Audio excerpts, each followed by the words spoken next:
हाय, मैं शिशिर शर्मा। आज स्टार्ट करने जा रहा हूँ मर्न इंटरव्यू क्वेश्चन का वीडियो नंबर 2। तो फ्रेंड्स, वीडियो को स्टार्ट करते हैं।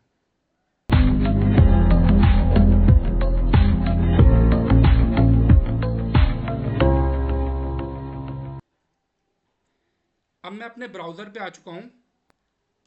सबसे पहले मैं ओपन करता हूँ अपनी वेबसाइट। फ्रेंड्स, ये मैंने वेबसाइट बनाई हुई है और इसी वेबसाइट पे मैं मर्न के इंटरव्यू क्वेश्चन डाल रहा हूँ।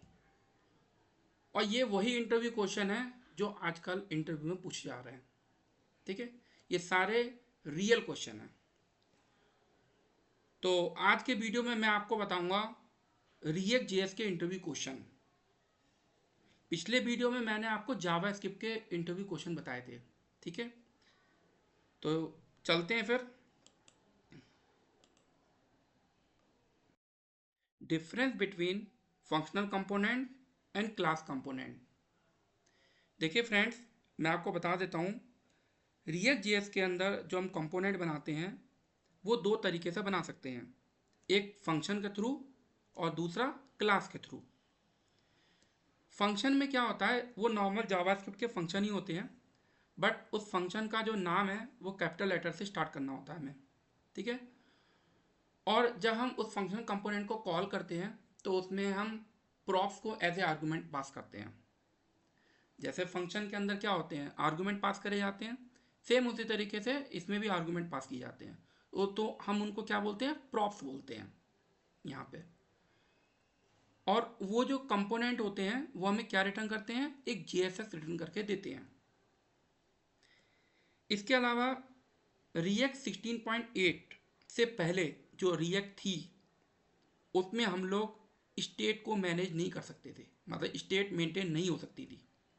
बट 16.8 आने के बाद हुक्स इंट्रोड्यूस हुए और उसमें हम लोग स्टेट मेंटेन करने लग गए। और उसी वक्त एक हुक आया था उसी के अंदर, यूज इफेक्ट हुक। उस यूज इफेक्ट हुक के थ्रू हम लोग लाइफ साइकिल मेथड की फीचर को भी अचीव कर लिया था। मतलब लाइफ साइकिल मेथड भी हम लोग बना सकते थे। उससे पहले ये भी चीज़ पॉसिबल नहीं थी। ये सब आपको बताना है। फंक्शनल कंपोनेंट बहुत लाइट वेटेड होते हैं, बहुत सिंपल होते हैं, इजी टू अंडरस्टैंड होते हैं, और इसके अंदर हम दिस कीवर्ड का इस्तेमाल नहीं करते हैं। अब बात करते हैं क्लास कंपोनेंट की। दीज आर ES6 क्लासेस, ठीक है, that extend react dot component. मतलब ये नॉर्मल एक क्लास बनाते हैं, इसमें हम रिएक्ट डॉट कंपोनेंट को एक्सटेंड करके बनाते हैं क्लासेस को। और इसके अंदर एक रेंडर मेथड बनाना हमको ज़रूरी होता है और उसके अंदर हम लोग JSX रिटर्न करते हैं। बाकी कॉलिंग का तरीका बिल्कुल वैसे ही है जैसा फंक्शनल कंपोनेंट में कॉल करते हैं। क्लास कंपोनेंट में स्टेट जो है इनबिल्ट फीचर हमें मिलता है। उसमें हम this dot state, this dot set state, इस तरीके से हम उसे एक्सेस करते हैं। क्लास कंपोनेंट के अंदर लाइफ साइकिल मेथड होते हैं, जैसे component did amount, component did update, component will unmount. ये सारे लाइफ साइकिल मेथड होते हैं, ये क्लास कंपोनेंट के अंदर ही मिलते हैं हमें। क्लास कंपोनेंट थोड़े हैवी होते हैं और इसके अंदर हम लोग दिस कीवर्ड का इस्तेमाल करते हैं। नेक्स्ट है what is use state. Use state क्या होता है, देखिए हमारे रिएक्ट में क्या होता है, जब कंपोनेंट आपका ब्राउज़र पे रेंडर हो जाता है, ठीक है, तो हम पहले तो प्रॉफ पास कर देते हैं, जो प्रॉफ के थ्रू हम वैल्यू पास कर देते हैं और वो उस कंपोनेंट के अंदर हम लोग एक्सेस कर लेते हैं। ठीक है, लेकिन उसके बाद मान लीजिए आपको उस वैल्यू को चेंज करना है तो हम उसे यूज स्टेट हुक के थ्रू ही करते हैं। ठीक है, बेसिकली हम लोग ये कह सकते हैं स्टेट क्या होता है, एक टाइप का डाटा और प्रॉपर्टी बोल सकते हो आप। ठीक है, इसके लिए सबसे पहले हमें यूज स्टेट को इस तरीके से इंपोर्ट करना होता है और इस तरीके से हमें स्टेट वेरिएबल क्रिएट करना होता है। ठीक है, तो ये वाला जो पहला वाला वेरिएबल है ये क्या है, आपका मतलब डाटा है इसके अंदर, और ये दूसरा वाला जो मेथड है ये इसके थ्रू हम इसको अपडेट करते हैं। ठीक है, मैं ऐसा करता हूँ, इसको थोड़ा बड़ा कर देता हूँ, हो सकता है आपको देखने में प्रॉब्लम हो रही हो। ठीक है, तो उम्मीद है आपको समझ में आ रहा होगा। चलिए आगे चलते हैं। जीएसएक्स क्या होता है?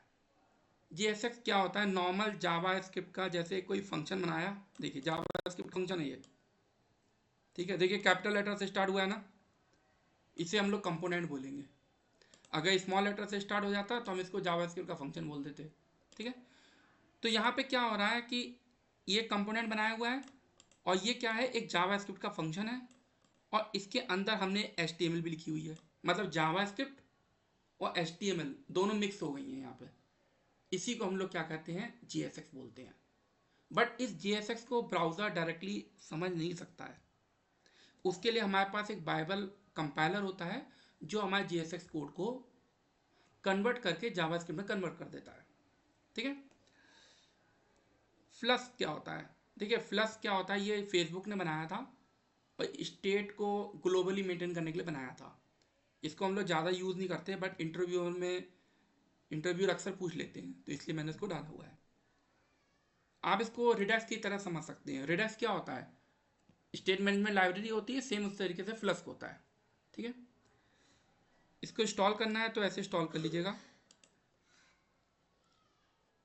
What is the use of ref? Ref क्या होता है? देखिए यूज रेफ क्या होता है, मान लीजिए आपका कंपोनेंट रेंडर हो गया ब्राउजर पे, अब उस कंपोनेंट के अंदर मान लीजिए आपको यूआई लेवल पे चेंजेस करने हो, जैसे कलर चेंज करना हो, है ना, या उसका फोरग्राउंड कलर चेंज करना हो, यूआई लेवल पे चेंजेस करने हो नॉर्मल, तो आप यूज रेफ के थ्रू करिए, वो ज़्यादा बेनिफिट रहता है, इससे हमारी परफॉर्मेंस अच्छी होती है। तो इसमें ज़्यादा कुछ नहीं है, यूज रैप एक हुक होता है, इस तरीके से इंपोर्ट कर लीजिएगा, इस तरह के वेरिएबल क्रिएट कर लीजिएगा। मैंने एक टेक्स्ट बॉक्स बनाया हुआ है, उसमें मैंने इसको मैप कर दिया है। यहाँ हमने ऑन हैंडल फोकस करके एक मेथड कॉल किया है, फोकस इनपुट पे जैसे क्लिक करेंगे ये कॉल हो जाएगा और ये इस टेक्स्ट का कलर चेंज कर देगा, ठीक है। तो इस टाइप के चेंजेस रैप से करते हैं हम लोग। What are props in React? React के अंदर प्रॉप्स क्या होते हैं, ठीक है, चलिए समझते हैं। यहाँ पे आप देख सकते हैं मैंने एक हेडर नाम का कंपोनेंट कॉल किया है, ठीक है। तो जो टाइटल है ना और जो ऑथर है ये हमारे प्रॉप्स हैं। तो जब ये हेडर नाम का कंपोनेंट ब्राउज़र पर रेंडर होगा, ठीक है, तो ये टाइटल और ऑथर भी वहाँ पहुँच जाएगा। अब डिपेंड करता है कि आपने जो कंपोनेंट बनाया है वो फंक्शनल कंपोनेंट बनाया है या क्लास कंपोनेंट बनाया है, ठीक है। तो उसके हिसाब से एक्सेस करने का तरीका बदल जाएगा। बाकी कॉल करने का तरीका एक ही सा रहेगा, चाहे फंक्शनल कंपोनेंट हो चाहे क्लास कंपोनेंट हो, ठीक है। तो आप देख सकते हैं मैंने कोड बनाया हुआ है, ये हेडर है, सेम यही कंपोनेंट कॉल किया, बट यहाँ पे हमने एक फंक्शनल कंपोनेंट के थ्रू बताया हुआ है और नीचे मैंने आपको क्लास कंपोनेंट के थ्रू भी बताया हुआ है। फंक्शनल कंपोनेंट के थ्रू हम इस तरीके से एक्सेस करते हैं, props, props dot title, props dot author, और क्लास कंपोनेंट के अंदर हम लोग कुछ इस तरीके से एक्सेस करते हैं प्रॉप्स को, ठीक है। बस एक्सेस करने का तरीका दोनों में अलग अलग है और कॉल करने का तरीका एक ही है। और एक बात और बता दें, ये आप इनको ऐसे भी थोड़ा समझ सकते हैं, जैसे हमारा इनपुट टैग होता है HTML के अंदर, उसके अंदर टाइप, वैल्यू, ये सब प्रॉपर्टी होती हैं, सेम उसी तरीके से ये भी वैसे ही होती हैं, ठीक है। Next, control versus uncontrol component. देखिए एक होते हैं कंट्रोल कंपोनेंट, एक होते हैं अनकंट्रोल कंपोनेंट। तो कंट्रोल कंपोनेंट हम उनको बोलते हैं जिन कंपोनेंट के अंदर हम लोग यूज स्टेट हुक यूज करते हैं, ठीक है, जैसे कि मैंने यहाँ यूज स्टेट हुक यूज किया है। और जिस कंपोनेंट के अंदर यूज रेफ यूज करते हैं उनको हम लोग अनकंट्रोल कंपोनेंट बोलते हैं, यही डिफरेंस है बस। हुक्स इन रिएक्ट जेएस, ये भी इंटरव्यू में ऐसा क्वेश्चन पूछा जाता है, रिएक्ट जेएस के अंदर आपने कौन कौन से हुक यूज़ किए हैं, तो आप इस तरीके से नाम बता सकते हैं, use state, use effect, use ref, use callback, use memo, ऐसे आप बता सकते हैं। नेक्स्ट है prop drilling. What is prop drilling? Prop drilling क्या होता है? Prop drilling is a situation when we are passing some data to every level and our requirement is to final level component, so we are unnecessarily passing the data। मतलब आप समझ लिए आपका Dom का एक ट्री स्ट्रक्चर है और आपको एक रूट है, उसके नीचे बहुत सारे ट्री बन रहे हैं और आपको सबसे फाइनल वाले पे चाहिए, आप अननेसरी प्रॉप्स के थ्रू डाटा पास करते करते ला रहे हैं, ठीक है, लास्ट वाले नोड के अंदर, ठीक है। तो इसको प्रॉप ड्रिलिंग बोलते हैं, ठीक है। अननेसरी जो डाटा पास हो रहा है सारे कंपोनेंट में, मतलब बीच के जो कंपोनेंट है वहाँ आपको उनको एक्सेस भी नहीं करना है, ज़रूरत आपको सबसे लास्ट वाले कंपोनेंट में पड़ रही है, और वो कंपोनेंट और जो वैल्यू है वो रूट लेवल पे है, तो आप अननेसरी से जो पास कर रहे हैं उसी प्रॉब्लम को, सिचुएशन को हम लोग जो कहते हैं प्रॉप ड्रिलिंग बोलते हैं।